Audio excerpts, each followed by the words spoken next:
একদিন ভর দুপুর বেলায় বুদ্ধি দাদু বাড়ির দক্ষিণ কোণের ঘরের সামনের উঠোনের চৌকিতে বসেছিল হুঁকো টানার জন্য। হুঁকোতে আগুন সাজানোর জন্য তার বাড়ির কাজের লোক নিপেনকে ডাকছিল।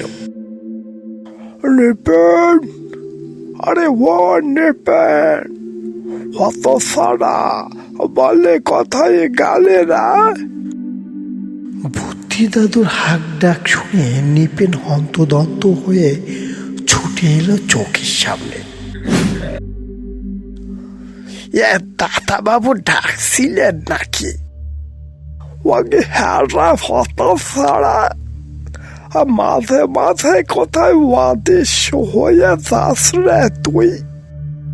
আমার যে হুকোতে এখনো নেই সেটাকে তার ঠাওয়ার হয় নাই নাকি? দাদা বাবু, আমি এখনই আগুন ধরিয়ে দিচ্ছি, দিন দিন হুকোটা দিন। নিপেন হুঁকো নিয়ে চলে গেল হুঁকো সাজানোর জন্য। হুঁকোতে আগুন সাজিয়ে ফিরে এলো নিপেন। এই নিন দাদা বাবু।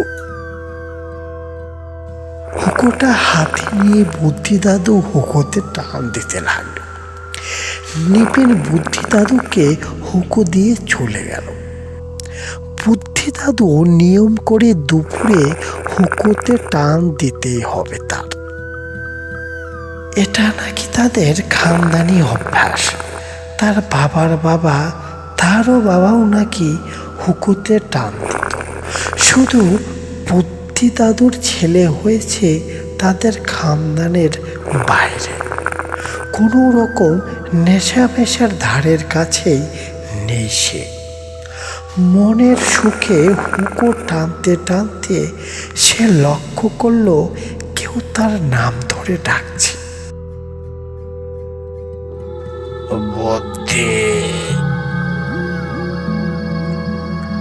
আরে ও বুদ্ধি,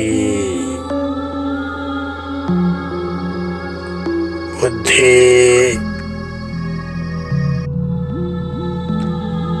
কে কে ডাকছে আমাকে? এই বুড়ো মানুষের সাথে লুকোচুরি কেন খেলছো ভাই? সামনে এসো তো দেখি। আরে ভেড়া, তোর নাম বুদ্ধি না রেখে ভেড়া রাখা উচিত ছিল। তা না হলে বাপকে কেউ ভাই ডাকে নাকি? ও কে বাবা? এটা তুমি অনেকদিন আগেই পটল তুলেছ, তাই এখন কি মনে করে হুঁকোটা নিতে এসেছো নাকি? ওরে হারামি, নিজের টাকায় তো একটা হুঁকো কেনার ক্ষমতা নেই। আমার রেখে যাওয়া সম্পত্তি দিয়েই তো দিব্যি কাটাচ্ছিস, কিন্তু বাপের পিন্ডিটা কি তোর ঠাকুর দাদা দিবে নাকি? ও এই কথা! কি হারামি বাপরে তুমি! তাই এত বিষয় সম্পত্তি দিয়ে গেছো, আর এই সামান্য পিন্ডি তার দাবিটা ছাড়তে পারতো না? তা দিতে যখন হবেই তো দিয়ে দেব। সন্দেহ হত ছাড়া, কালকে যদি পিন্ডি না পাই, তোর 14 গোষ্ঠীর পিন্ডি আমি চটকিয়ে দেব।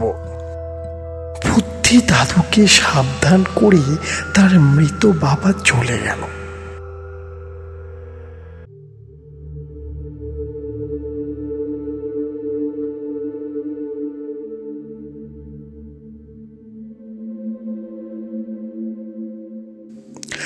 বুড়ো এবার বুঝতে পারলো যে করেই হোক বাবার পিন্ডিটা তাকে কাল দিতেই হবে, না হলে সত্যি সত্যি সবার পিন্ডি চটকিয়ে দেবে।